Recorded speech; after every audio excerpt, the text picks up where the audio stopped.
Welcome to OrthoGraph. Now I will show you some best practices that might be helpful for using OrthoGraph even at the beginning. So first of all, install OrthoGraph. And after installing OrthoGraph, I would say that let's do some presets. These are settings that needs to be done once. If you open up the settings page and search for OrthoGraph, then you can see that there are some settings that you can use. For example, whether to use imperial units in the application or use metric units, and also the language might be useful. So let's say I will choose now the English language. That's the default setting of OrthoGraph. I can turn on or off the tutorial. Now I don't show up the tutorial because I will show how to use the application itself rather than just reading the normal manual. So when starting OrthoGraph, then it will use the settings that we have used in the settings pane. OrthoGraph is a floor plan survey application, and as a normal application, iPad application, it doesn't have files, rather it uses a different approach named projects. So we have projects here, and we can say that I have a project list. These projects are very similar to the files on an operating system. If I click plus and choose a project, then I can switch between them very easily, like they were files. So I opened up a project now, created a new project. So that's the way how I can start working on the floor plan survey. As OrthoGraph is a building information model-based application, it not just supports the floor plan drawing, but also supports a hierarchical structure of the building. So this is a structure of the building items. In this situation I have location 1, where if I open up the properties page, then I can see that this is a building. I can change the type, later I will show it how to do it, or I can enter a name for it, so I can say that this is building 1. Yeah. Here we have a floor level and the height of the building. These parameters are common for all structural elements. So under the building I have a sublocation. I have location 2 now. Here I open up the property page and I say that now this is floor. And let it be ground floor. Here it's got more important to set the floor level and the height, because later on the sub items, so for example offices or flats or anything you want to measure, will inherit the data from this setting, which can be overridden by the particular element, but in this situation it's more comfortable to say that on the ground floor I have an office, location 3 is the name. I have an office, not shop, it's an office, and office 1, office 1. You see the inherited floor level and height. So let's start drawing.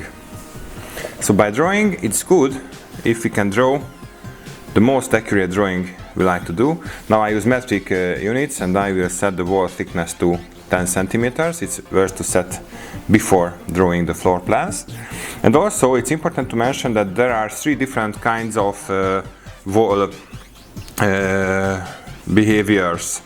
So left from reference line, right from reference line, or reference line only. So the left or right from reference line means that how I would like to draw in the drawing, with clockwise or or vice versa.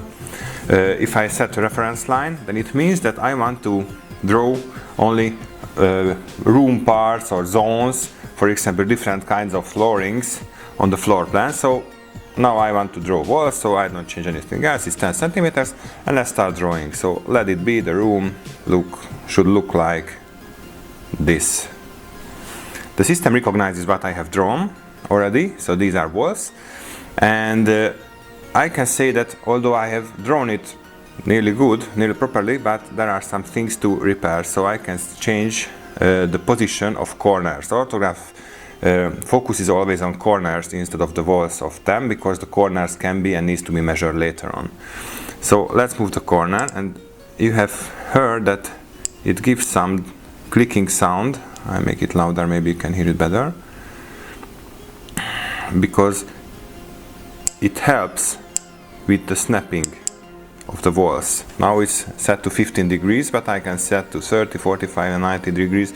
So there are different snappings. Even I can turn off the snap or snap to 90 degrees with a one button or one click setting. So now I have a drawing now, which drawing is based on the sketch what I have made. Let's do the measures. When measuring a floor plan, it's important to know that all the measurings have a direction. So when I tap one corner and move my finger to a second corner, then I have defined not just that I want to measure those two corners, but besides that I also define that the measure has a direction and the second point will be pushed away from the first point with a set distance. In this situation, let's say that let it be 8 meters. By first measuring a room, so the first measurements, the sketch will be resized, so all the room forms will be kept and resized, the whole room will be resized to represent the data I have entered into this distance. So let's check out the view menu, and in the view menu I can see that this is 8 meters, which I have specified here already. So I have done the first measurement. It gets 2 points, so when I turn on by the view menu that show me the measurements, they get 2 green points, 2 green corners, showing these are 2 base corners of the room. These are already measured, so they don't have to be measured inside the room from different points. So why is it good for? And all the other corners have red circles with question marks. It means that I have corners which are not measured yet. I have corners which are fully measured, so they don't have to be further measured. And this will help me to not forget any measurements if I want to create an exact floor plan. So let's do a measurement. So the second measurement will be done from this corner to the second one, and I will say that it's not 8 meters, but it's 7 meters. The system have moved the wall, trying to keep all the angles unchanged and just moving the walls in a way to set the distance that I have entered to the particular wall. So in this situation it's 7 meters. Now let's do the next measurement. It should be 2 meters. You see, all the measurements are modifying the drawing to have it properly entered. Let it be 5 meters. And the last one, this is an interesting measurement. This is the measurement that is not necessary to do in this situation. So if I want to keep all the angles unchanged, then this measurement must not be done. This is already 3 meters coming from the original set of data. If I say that this should be 4 meters, then corners will change. I even can say that this corner should be measured from this point, and this should be, let's say, 6.6 meters.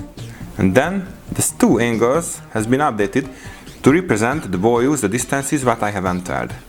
So now, again, the first measurement resized the whole drawing. It defined also the two base points, which will be fixed points of the room. Then I have done measurements, and I always followed one direction to do the measurements. I could do this way too, but if I want to have a proper floor plan which will not modify in an unexpected way, then I have to follow some base rules, and we prefer to follow these base rules that we do first the wall drawing, then we measure the wall drawings in one direction, let it be clockwise or clockwise, so vice versa, but you can do these measurements. And by those corners where we see that it's not 90 degrees or not 60 or any expectable or good handleable angles, then I can do more measurements to update those angles to have them properly. For architecture purposes, it's many times much better to have angles exactly for 90 degrees instead of having them for 87.6 degrees, because it's worse to handle. For carpenters, it's a different side. It's the opposite side. It's a different way, because they need exact angles to be able to plan with their furnitures that they will plan to create. So I have done measurements in a room. So I have a room. It's not fully measured. You see there is one green circle and there are red circles. Red circles mean that although they are partly measured, because we see there the arrows, The arrows are pointing always to the point, to the measured point. So we see that there are already arrows, but they are red because they are not exactly measured.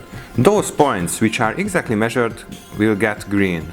So for example, if I measure this corner from here, and I say that it's not 5 meters, but it's 5.2 meters, then it will be updated, it gets green, it have moved these 2 points which were related from this point, and this way I have made a very nice and accurate measurement of the particular room. So let's proceed with openings. Here in the elements I see windows, doors, one and double wing doors, and even objects. So let's start with a door. So I have a door here which opens that direction. It's a double wing door. I can zoom in. I will turn off a little bit this view so you see there is a double wing door. Let's turn it back. This double wing door can either be measured, for example, from 1 point. So I can say that let it be 0.8, so 80 centimeters, and I can define that its width is not 1.6 but 1.7 meters. Then the door gets larger. You see that it got larger, and even there you can see 2.1 meter the height and 1.7 meter its width.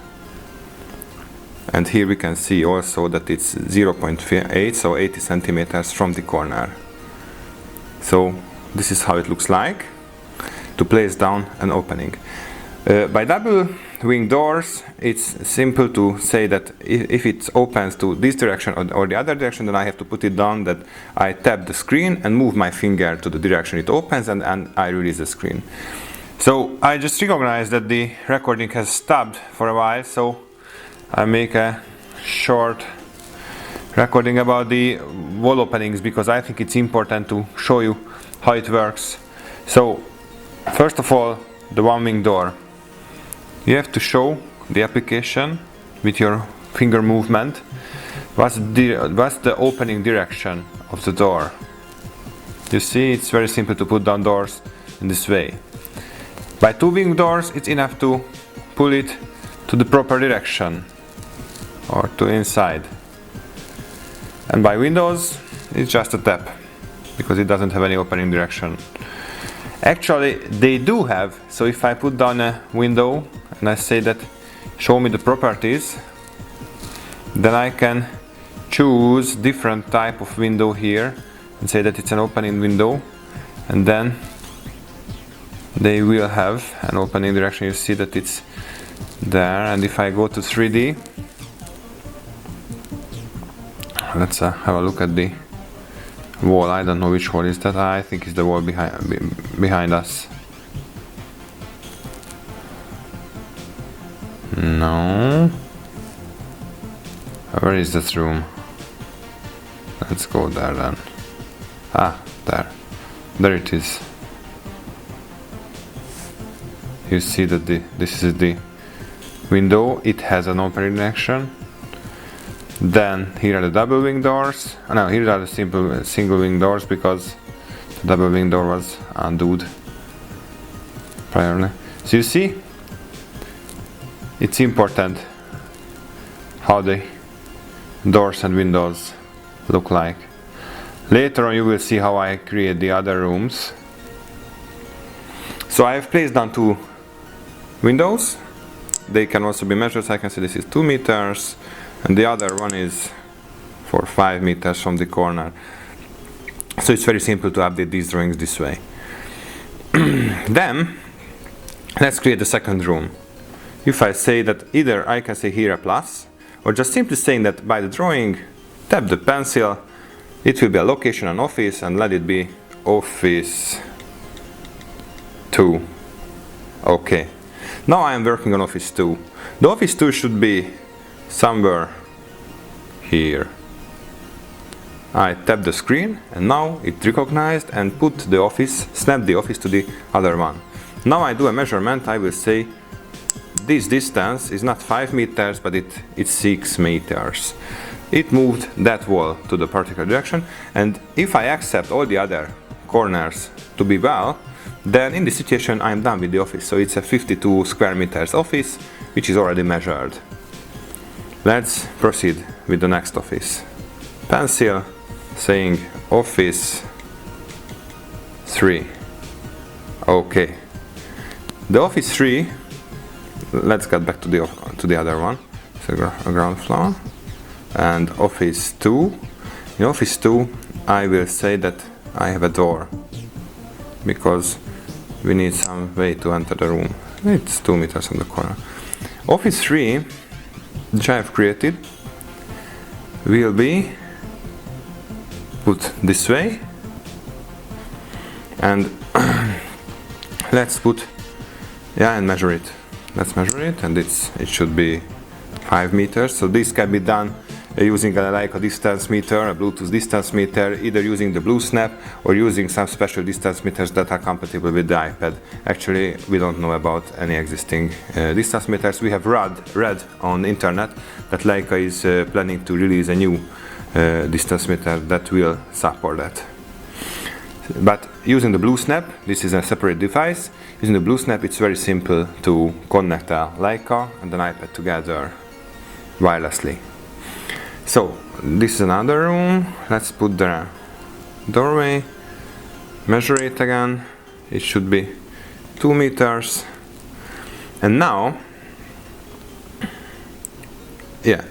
I will create office 4. Okay. And if I draw some special forms, then OrthoGraph will also try to recognize it. Now it could not recognize because this corner was too far away from the other room's corner. So let's get back. Undo is a very friendly feature. Let's use it when you need it. And now I say this is another room. Oh, it's again too far away from the 2 corners. From here and there. Yeah. Now it was recognized. But it was a little bit difficult to do it. It's not so simple to draw difficult rooms. Now it's okay.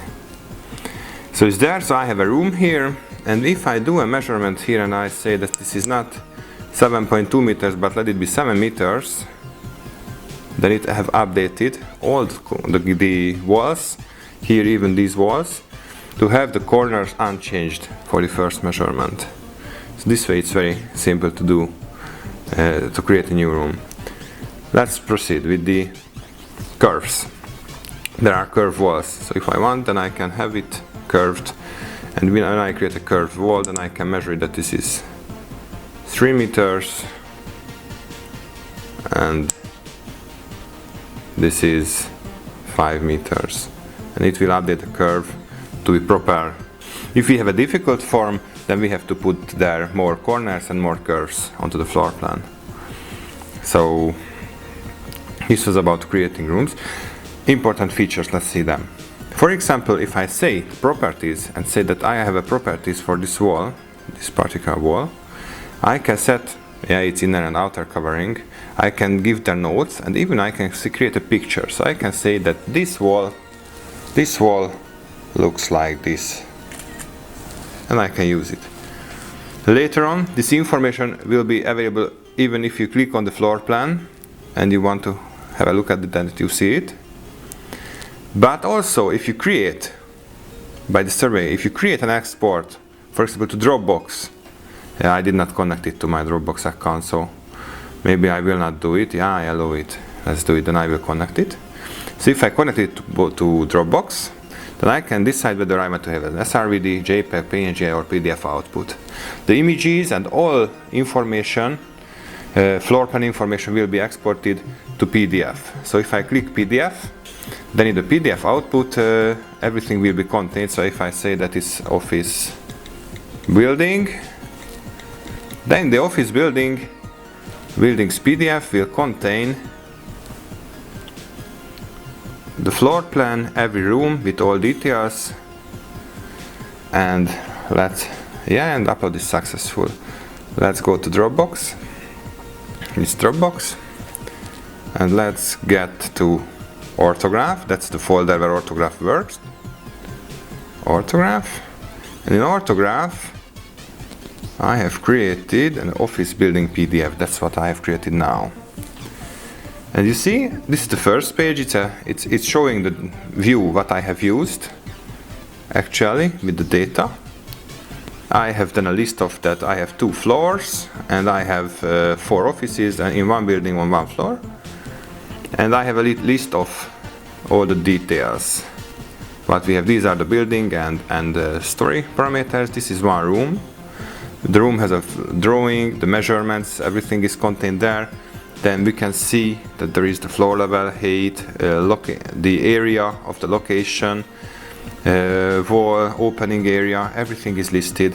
Then this was one room, then the second room comes, third room comes, and every room is listed here. You see building, ground floor, office 2, with its drawing and all the properties. So this way it's very simple to create PDF outputs. And if I have created the